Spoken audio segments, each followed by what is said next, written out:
하나님의 법 답 5알지 우록 5T 안식일의 음식 실천적 지침. 이전 그래서 우리는 안식일 준수를 위한 두 가지 습관, 미리 준비하기와 어떤 일이 꼭 필요한지 묻는 멈춤을 소개했고, 혼합된 가정에서 안식일을 지키는 법을 살펴보았습니다. 이제 이 원칙들이 가장 중요하게 적용되는 첫 번째 실제 영역으로 눈을 돌려봅니다. 바로 음식입니다. 신자들이 안식일을 지키기로 결심하자마자 식사에 대한 질문이 생깁니다. 요리를 해야 할까? 오븐이나 전자레인지를 사용해도 될까? 외식이나 배달은 어떨까? 식사는 일상생활에서 너무나 습관적인 부분이기에 혼란이 쉽게 생깁니다. 이 글에서는 성경이 무엇을 말하는지, 고대 이스라엘 사람들이 이를 어떻게 이해했는지, 그리고 이러한 원칙들이 현대에 어떻게 적용되는지를 살펴봅니다. 안식일과 음식, 불을 넘어. 랍비 전통의 불에 대한 초점. 랍비 유대교의 모든 안식일 규정 중 출애굽기 35장 3절에 불을 피우지 말라는 금지는 핵심 규칙입니다. 많은 정통 유대교 학자들은 이 구절을 근거로 불을 켜거나 끄는 것, 열을 발생시키는 기기를 작동하는 것, 전기 스위치를 누르거나 엘리베이터 버튼을 누르거나 전화를 켜는 등의 행위를 금합니다. 이들은 이러한 활동들을 불을 피우는 행위의 변형으로 간주해 안식일에 금합니다. 이러한 규칙들은 처음에는 하나님을 존중하려는 열망처럼 보일 수 있지만, 이렇게 엄격한 해석은 사람들을 하나님의 날의 기쁨으로부터 해방시키기보다 인간이 만든 규칙에 묶어버릴 수 있습니다. 실제로 이런 가르침들은 예수님께서 종교 지도자들을 책망하시며 강력히 비판하신 것들입니다. 율법 교사들이여, 너희에게 화가 있다. 너희가 견디기 어려운 짐을 사람들에게 지우고 너희는 그 짐을 덜어주려고 손가락 하나 까딱하지 않는다. 누가복음 11장 46절. 네 번째 계명. 불이 아닌 노동과 쉼. 반대로 창세기 2장과 출애굽기 20장은 안식일을 노동을 그치는 날로 제시합니다. 창세기 2장 2절에서 3절은 하나님께서 창조 활동을 멈추시고 일곱째 날을 거룩하게 하셨음을 보여줍니다. 출애굽기 20장 8절에서 11절은 이스라엘에게 안식일을 기억하여 아무 일도 하지 말라고 명령합니다. 초점은 수단, 불, 도구, 동물이 아니라 노동 그 자체에 있습니다. 고대 세계에서 불을 만드는 일은 상당한 노력이 필요했습니다. 나무를 모으고 불꽃을 일으키고 열을 유지해야 했습니다.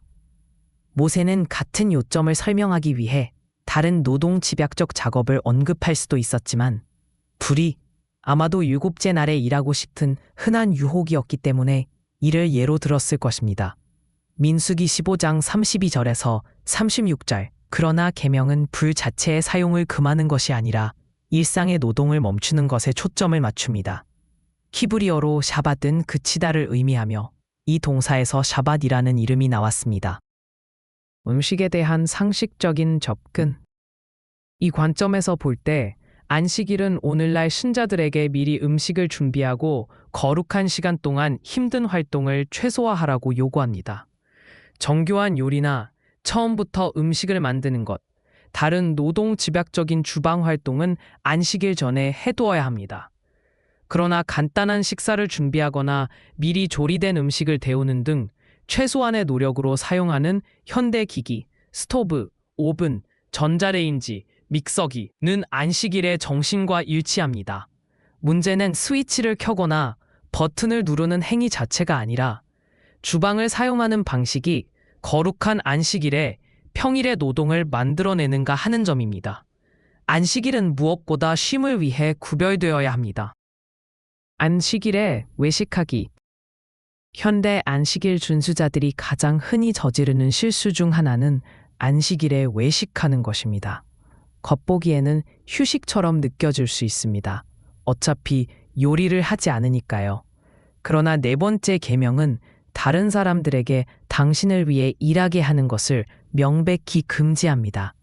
너나 네 아들이나 딸이나 너의 남종이나 여종이나 네 가축이나 네 성문 안에 머무는 이방인이라도 아무 일도 하지 말라. 출애굽기 20장 10절. 레스토랑에서 식사할 때 당신은 직원들에게 요리, 서빙, 청소, 돈 다루기 등을 시키는 것이므로 그들이 안식일에 당신을 위해 일하게 하는 것입니다.